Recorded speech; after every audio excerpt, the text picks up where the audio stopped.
sometimes people are sometimes scared to speak out of it because then they're going to lose their group of friends if they try to be rational. Then it goes into your subconscious brain to where you just believe it. And then you end up choosing red or blue.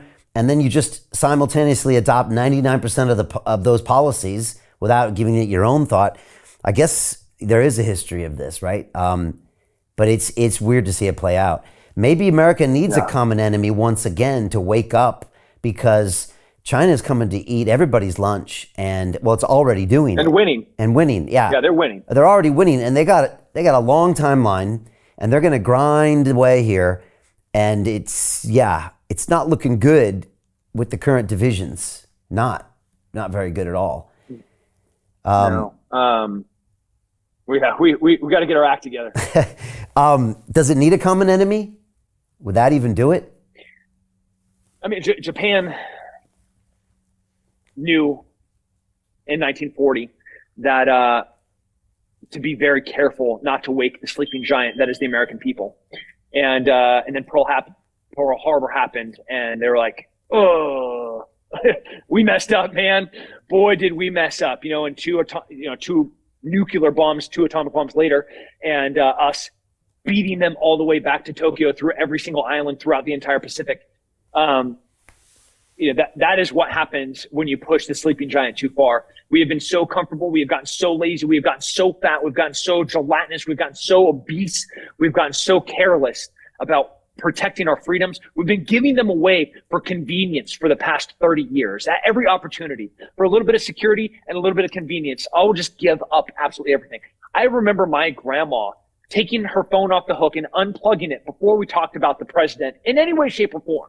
And now our phones listen to us 24/7. We're being fed ads, and we've just accepted that there's actually no presence of privacy or security in any element of our life. I have not accepted this because I still remember what it feels like to have sovereignty, both technologically and of my mind, where I'm not being advertised and being fed propaganda from every single source, whether it's a private corporate entity or the government that's telling me what I need to be thinking about what's best for me and my family. Last time that happened, no French, Brian, but we went and picked up muskets and we fought every single person that was not aligned with these ideas of freedom off of our shores.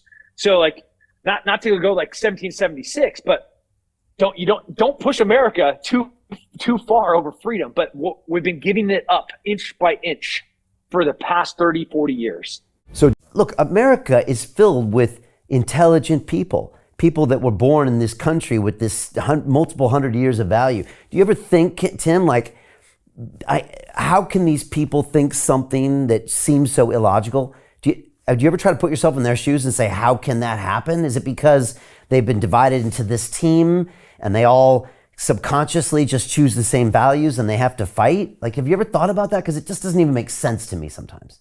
Yeah, I've thought a lot, Brian. Just who the hell was Hitler? Who was this dude? This absolute asshole that, in the early 30s was able to sway an entire nation to go on to commit genocide, and to conduct the Holocaust, where a nation stood behind them. The SS, to be like, it's all right for us to go into Poland and for us to create entire blocks where we start murdering people in the streets, throwing them onto trains, where they go gas them and burn them. But a country was behind them for that to happen. What was it that allowed this mass psychosis of people to go with something that was so illogical, that was something that was so inhumane? What was this thing? And we've seen it time and time again. We've seen it throughout history over and over and over, where we have accepted these radical, dangerous ideas and we've allowed them to happen. And this mass psychosis happened during COVID. And it's happening right now, where a small group of radical ideas have perpetuated and they've permeated their way into regular society.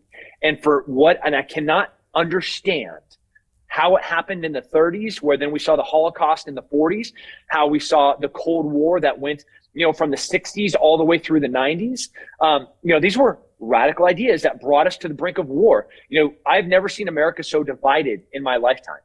And divided over the dumbest stuff. We're divided over the dumbest things right now, as we're looking at World War III, where we're losing ground to China, while we have our southern border that is currently being invaded by absolutely everybody on the planet. but then we're arguing over about a rainbow on a beer can.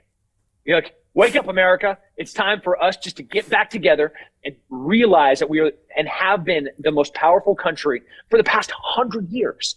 And let's come together and figure out how to continue to make this world a more peaceful and prosperous place. So